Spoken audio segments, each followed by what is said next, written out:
मुख्यमंत्री योगी आदित्यनाथ के गोरखपुर दौरे का दूसरा दिन जनता दर्शन कार्यक्रम में आम लोगों की सुनी समस्याएं, संबंधित अधिकारियों को दिए आवश्यक दिशा निर्देश। श्रावस्ती के भीनगा तहसील में वकीलों का चक्का जाम, 36 लाख के टेंडर के बाद भी अलाव गायब, अधिकारियों के आवासों पर अलाव तहसील में नहीं। सीतापुर के टाउन हॉल से हटेगा अवैध कब्जा, नगर पालिका ने जारी किए नोटिस, सपा कार्यालय पर भी कार्रवाई। मिर्जापुर के जंगल में मिला 22 वर्षीय युवती का शव, गला रेतकर की गई युवती की हत्या, युवती प्रेमी के साथ चुनार क्षेत्र घूमने आई थी।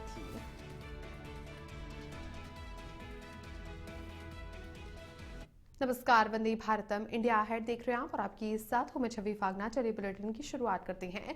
देखिए, गोरखपुर में मुख्यमंत्री योगी आदित्यनाथ के दौरे का आज दूसरा दिन है, जहां पर उन्होंने सुबह गोरखनाथ मंदिर परिसर स्थित महंत दिग्विजयनाथ स्मृति भवन सभागार में आयोजित जनता दर्शन कार्यक्रम में आम लोगों की समस्याएं ध्यानपूर्वक सुनी। इस दौरान उन्होंने संबंधित अधिकारियों को निर्देश दिए कि सभी शिकायतों का समयबद्ध, निष्पक्ष और संतोषजनक तरीके से निस्तारण किया जाए ताकि जनता को राहत मिल सके। आप देखिए, मुख्यमंत्री योगी आदित्यनाथ जनता दर्शन में शामिल हुए। ऐसे में सीएम योगी ने जनता दर्शन कार्यक्रम में लोगों की समस्याएं सुनी और ऐसे में तमाम लोगों की समस्याएं सुनने के बाद में संबंधित अधिकारियों को समस्याओं के निस्तारण के त्वरित दिशा निर्देश मुख्यमंत्री ने दिए हैं।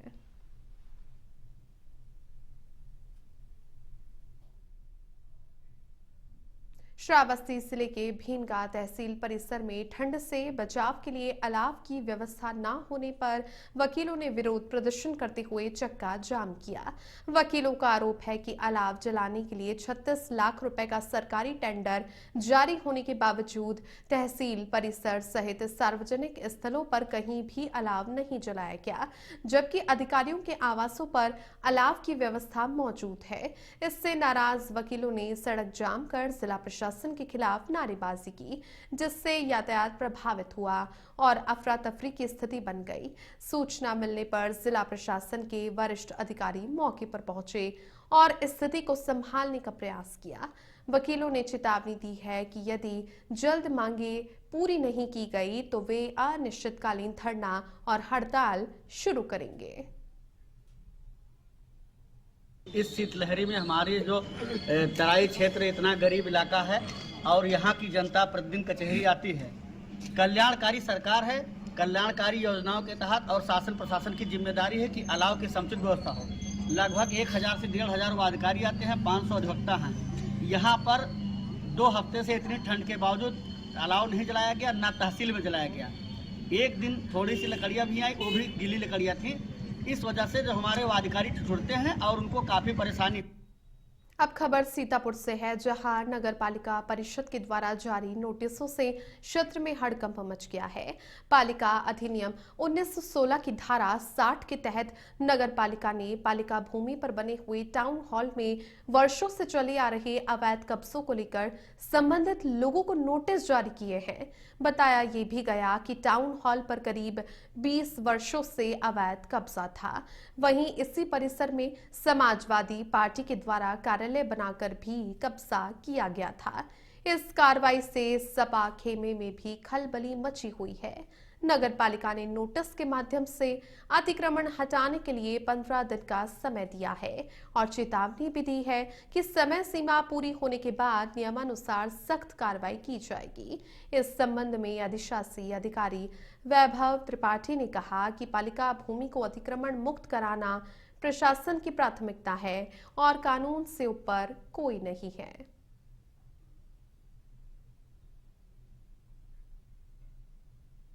जी, नगर पालिका अधिनियम 1916 की धारा 60 और 211 के अंतर्गत ये नोटिस की और कार्रवाई की गई है।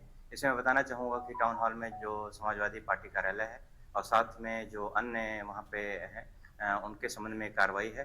समाजवादी पार्टी कार्यालय का जो है 50 बाई 60 का एक एरिया था जो 2005 में ही जिसको निरस्त किया जा चुका है। तो उस आवंटन को निरस्त होने के उपरांत जो है खाली करने का बीच में कार्रवाई की गई थी, लेकिन वो खाली नहीं हो पाया था। तत्क्रम में जो है इसमें वर्तमान प्रशासन के सहयोग से 15 दिन की नोटिस तामीला की गई है, जिसके क्रम में 15 दिन के भीतर में उन्हें वहां से कब्जा खाली। देखिए, मिर्जापुर के चुनार कोतवाली क्षेत्र से खबर है, जहां पर बलुआ बजाहूर गांव के पास में जंगल में 22 वर्षीय युवती का शव मिलने से सनसनी फैल गई। पुलिस के अनुसार युवती की गला रेतकर हत्या की गई है। शव मिलने की सूचना पर मौके पर चुनार पुलिस पहुंच गई और जांच में जुटी है। मृतक युवती चंदौली जनपद के कंदवा की रहने वाली थी और उसने पूर्व में 2 शादियां की हुई थी। बताया जा रहा है कि वो तीसरे व्यक्ति के साथ चुनार क्षेत्र घूमने आई थी। पुलिस मामले की गहनता से जांच पड़ताल कर रही है। ये चुनार थाना क्षेत्र की घटना है, जहां पर सक्तेशगढ़ चौकी में एक युवती के शव मिलने की सूचना प्राप्त हुई थी। पुलिस तत्काल मौके पर पहुंची, शव को पंचायतनामा और पोस्टमार्टम हेतु भिजवा दिया गया है। विवेचना की गई, जांच की जा रही है। जांच के दौरान ज्ञात हुआ कि युवती ये मूल रूप में चंदौली की रहने वाली है। अंशु इसका नाम है। इसकी शादी मुगलसराय में हुई थी। इसकी 2 शादी हुई थी। इसकी माँ से बात की गई है, जहाँ माँ के द्वारा बताया गया कि ये अब अपने परिजनों से भी, ससुराल से भी अलग रहती। और इधर हरदोई में पुलिस अधिकारियों का नया चेहरा सामने आया है, जहां सीओ हरपालपुर और एसओ सांडी के विवादित वीडियो सोशल मीडिया पर वायरल हो गए हैं। सीओ हरपालपुर का वीडियो गाली गलौज करते हुए और एसओ सांडी का वीडियो में दुर्व्यवहार करते हुए वो नजर आ रही हैं। दोनों ही वीडियो वायरल होते ही लोगों के बीच पुलिस की कार्यशैली और पेशेवर रवैये पर सवाल भी खड़े हो गए हैं। मिली जानकारी के मुताबिक ये घटनाएं हरपालपुर क्षेत्र में अवैध कब्जा हटाने के दौरान हुई थी, जिसके बाद विवाद ने नया रंग पकड़ लिया है। चलिए आगे बढ़ते हैं। मथुरा के वृंदावन से खबर है, जहां पर बांके बिहारी मंदिर में बुधवार की देर रात एनएसजी कमांडोज ने आतंकी हमले से निपटने को लेकर मॉक ड्रिल की। केंद्रीय गृह मंत्री के संभावित दौरे और सुरक्षा इनपुट्स के मद्देनजर मंदिर परिसर और आसपास की संकरी गलियों में सुरक्षा व्यवस्थाओं को परखा गया। श्रद्धालुओं की भीड़ कम होने के बाद एनएसजी टीम ने प्रवेश निकास द्वारों का निरीक्षण किया और आतंकी हमले की काल्पनिक स्थिति बनाकर त्वरित कार्रवाई की। साथ ही घायलों को सुरक्षित निकालने और भीड़ प्रबंधन का अभ्यास किया।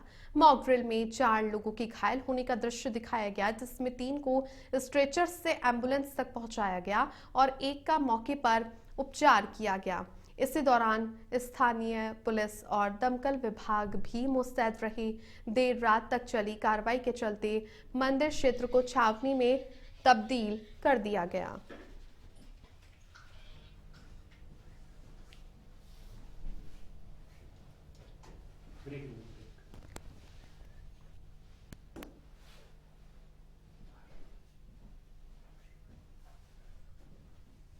कोतवाली क्षेत्र में उस समय हड़कंप मच गया जब सिविल लाइन मोहल्ले में एक घर के अंदर चल रही क्रिश्चियन प्रार्थना सभा की सूचना पर बजरंग दल के कार्यकर्ता मौके पर पहुंच गए।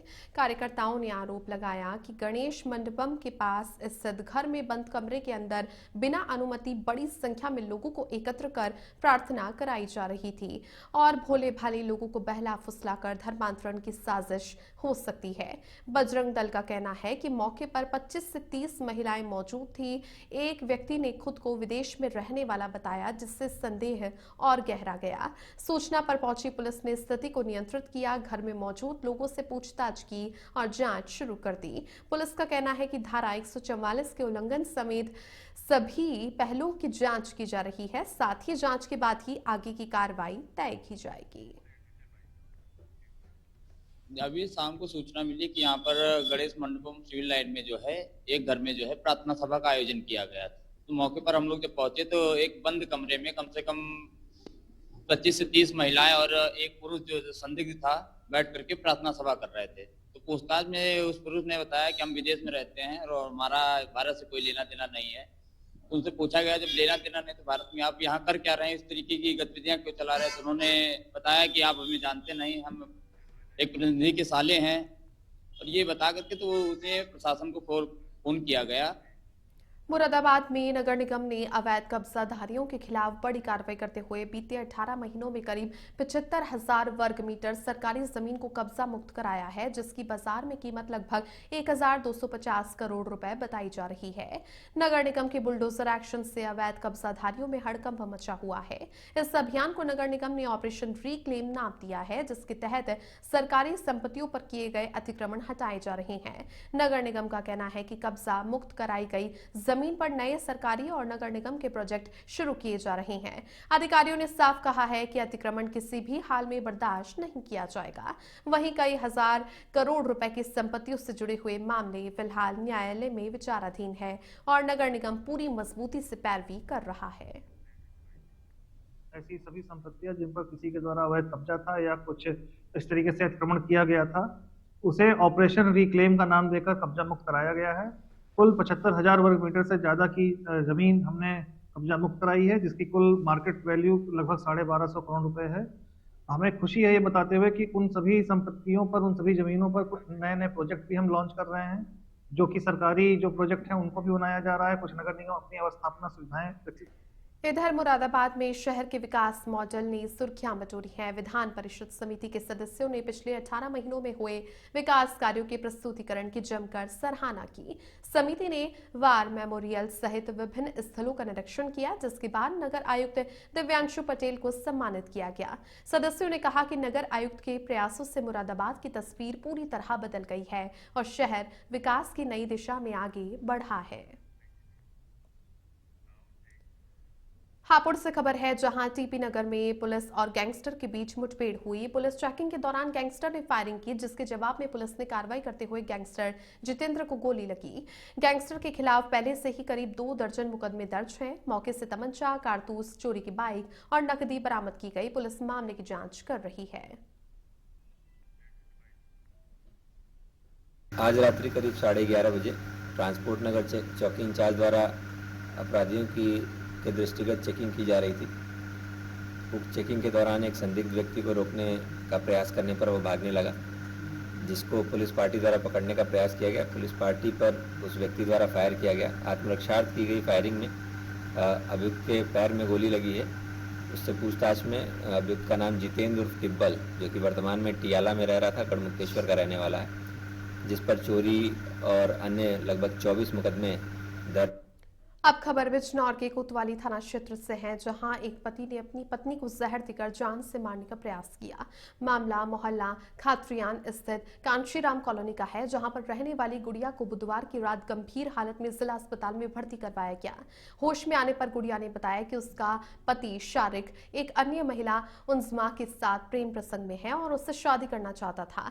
आरोप है कि इसी साजिश के तहत जहरीला खाना बनवाकर गुड़िया को खिला दिया गया, जिसमें पति की बहन भी शामिल थी। हालत बिगड़ने पर पड़ोसियों ने गुड़िया को अस्पताल पहुंचाया। सूचना पर पुलिस और प्रशासनिक अधिकारी अस्पताल पहुंचे और पीड़िता के बयान दर्ज किए गए। पीड़िता के परिजनों ने इस मामले में थाने में तहरीर दी है। पुलिस जांच कर रही है। गुड़िया जो आई थी हमारे पास में, इसकी जो बताया गया है कि फिनाइल पिया था इसने, फिनाइल पी के हमारे पास आई थी। ठीक है। और पिन पॉइंट प्यूपिल के साथ में थी। तो हमने जो प्राइमरी ट्रीटमेंट करना होता है वो हमने किया है। अभी कंडीशन जो है स्टेबल बनी हुई है और ऑब्जर्वेशन में है। अभी तक स्टेबल है। अगर कुछ ऊपर नीचे अगर होता है तो रेफर करना पड़ सकता है। और उजमा और इसकी बहन अब ये उन्होंने ये जाने के लिए रोक रही थी। अब ये 9 महीने से इनका चक्कर चल रहा है और उसके बाद बहुत परेशान कर रखा उसने। अब ये वहाँ जाने के लिए रोक रही थी, तो इस वजह से इन्हें वहीं दे जहर वो बना के लाई अपने घर से खाना, और उन्होंने जहर था उसके अंदर, जाने क्या चीज़ दी हमें नहीं पता, उसने पिलाया उसे, इसका आदमी ने, शारिक ने और उजमा ने। महोबा जिला अस्पताल परिसर में प्राइवेट एम्बुलेंसों की धमाचौकड़ी सामने आई है। सरकारी अस्पताल का परिसर प्राइवेट एम्बुलेंसों के लिए पार्किंग स्थल बना हुआ है, जिससे मरीजों और उनके परिजनों को परेशानी हो रही है। आरोप है कि स्वास्थ्य माफियाओं के आगे प्रशासन बेबस नजर आ रहा है। ये सवाल भी उठ रहे हैं कि यह अस्पताल प्रशासन की लापरवाही है या फिर किसी तरह की सांठगांठ।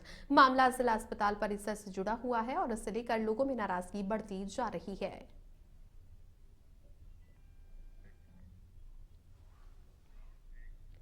सीतापुर से खबर है जहां पर राज्य सड़क परिवहन निगम के अवध डिपो की एक महिला परिचालक के साथ सरकारी ड्यूटी के दौरान अभद्रता, छेड़छाड़ और मारपीट का गंभीर मामला सामने आया है। घटना थाना अटरिया क्षेत्र की बताई जा रही है, जहां पर बस में पीछे की सीटों पर बैठे 2 युवक शराब पी रहे थे। महिला परिचालक के विरोध करने पर दोनों ने अशोभनीय भाषा का प्रयोग किया और बदसलूकी करने लगे। हंगामे के दौरान दोनों आरोपी भागने लगे, जिसमें एक फरार हो गया जबकि दूसरे को यात्रियों ने पकड़ लिया। पकड़े गए आरोपी ने अपना नाम अखंड राज निवासी मझीकवा कला बताया, जिसे थाना सिंधौली लाया गया। पीड़िता ने थाने में तहरीर देकर कार्रवाई की मांग की है। पुलिस मामले की जांच करके फरार आरोपी की तलाशी कर रही है। सर ये मड़ियाओं से बैठा तो ये 1-2 जगह गाड़ी रुकाया, तो मैंने इनसे बस इतना बोला कि भाई इतना गाड़ी क्यों रुका रहे हो, तो मुझे नहीं पता था ये कहीं से दारू ली है, बियर की बोतल। तो ये रुमाल पीछे एकदम बैक सीट में 2 लड़के थे इन लोग, तो ये लोग दारू पी रहे थे। तो मेरी अचानक से मैं गिरने लगी, तो ऐसे करके ये पी रहा था, मुझे बोतल दिखी, मैं पीछे गई, मैंने भैया ये क्या है, पब्लिक प्लेस में आप दारू पी रहे हो? तो कह रहे अच्छा मैडम नहीं पियेंगे। तो इसने ऐसे करके बोतल यहाँ छुपा ली अपने पैर में, दूसरे वाले ने। तो मैंने बोला भाई मुझे बोतल दे दो। जब वहीं हमीरपुर में नेशनल हाईवे 34 पर बड़ा हादसा हो गया, जहां पर तेज रफ्तार कार खड़े ट्रक से टकरा गई। ये दुर्घटना सुमेरपुर थाना क्षेत्र के इंगौगटा तिराहा स्थित पेट्रोल पंप के पास हुई, जहां पर तेज रफ्तार और अनियंत्रित कार खड़े हुए ट्रक में पीछे से जा घुसी। इस हादसे में कार सवार 2 लोग गंभीर रूप से घायल हो गए। सूचना मिलने पर मौके पर पहुंची पुलिस ने घायलों को एम्बुलेंस की मदद से अस्पताल भिजवाया, जहां हालत गंभीर होने पर दोनों को जिला अस्पताल रेफर किया गया। फिलहाल पुलिस मामले की जांच कर रही है। भोजपुरी फिल्म वीआईपी दुल्हनिया की शूटिंग इन दिनों लखनऊ में चल रही है। ये एक महिला प्रधान फिल्म है जिसे भोजपुरी भाषा में बनाया जा रहा है। फिल्म के निर्देशक मनोज सेन है, जबकि निर्माता धर्मवीर और सह निर्माता इंदु सेन है। असिस्टेंट डायरेक्टर के रूप में राज सेन काम कर रहे हैं। निर्देशक मनोज सेन ने बताया कि फिल्म की शूटिंग दिसंबर से शुरू हुई है, जो कि जनवरी के अंत तक लखनऊ में चलेगी। इसके बाद में फिल्म की शूटिंग राजस्थान में की जाएगी। सर ये मतलब फिल्म है, भोजपुरी फिल्म है और फैमिली कहानी है, इसकी बहुत अच्छी कहानी है और थोड़ा एंटरटेनमेंट भी इसमें है। कौन हीरो है इसमें जो है बबलू प्रजापति लीड कर रहे हैं और हीरा यादव जी हैं, डायरेक्टर मनोज सेन है, काफ़ी अन्य कलाकार काफ़ी। बिजनौर में बुधवार की रात एक भीषण सड़क हादसे में पिकअप सवार 2 युवकों की मौत हो गई। हादसा नहटौर नूरपुर मार्ग पर ग्राम सराय के पास हुआ, जहां पर कैंटर और पिकअप की जोरदार टक्कर हो गई। मृतकों की पहचान कोतवाली देहात क्षेत्र के गांव सिखेड़ा निवासी नितिन कुमार और चालक गोलू के रूप में हुई है, जो कि दूध इकट्ठा करके नूरपुर से लौट रहे थे। टक्कर इतनी भीषण थी कि पिकअप के परकच्चे उड़ गए और दोनों की मौके पर ही मौत हो गई। पुलिस ने शवों को सामुदायिक स्वास्थ्य केंद्र ले जाकर पोस्टमार्टम के लिए भेज दिया है। हादसे के बाद कैंटर चालक वाहन सहित फरार हो गया, जिसकी तलाशी की जा रही है। घटना से मृतकों के परिजनों में कोहराम मचा हुआ है। प्रकरण संज्ञान में है, जिस संबंध में क्षेत्राधिकारी रामपुर द्वारा अवगत कराना है कि आज दिनांक 7/1/26 को समय करीबन 11:30 बजे रात्रि एक सूचना प्राप्त हुई कि नहटौर नूरपुर मार्ग पर ग्राम आकू के पास एक कंटेनर व एक पिकअप में दुर्घटना हो गई है। उक्त सूचना पर पुलिस बल तत्काल मौके पर पहुंचा तथा दो घायल जो पिकअप सवार थे उन्हें तत्काल CSC लाया गया, जहां पर चिकित्सकों द्वारा उनकी मृत्यु घोषित कर दी गई। उक्त के संबंध में पंचायतनामा पोस्टमार्टम की कार्रवाई प्रचलित है तथा अन्य आवश्यक विधि कार्रवाई। इस बुलेटिन में फिलहाल के लिए इतना ही। आप देखते रहिए इंडिया हेड, वंदे भारतम।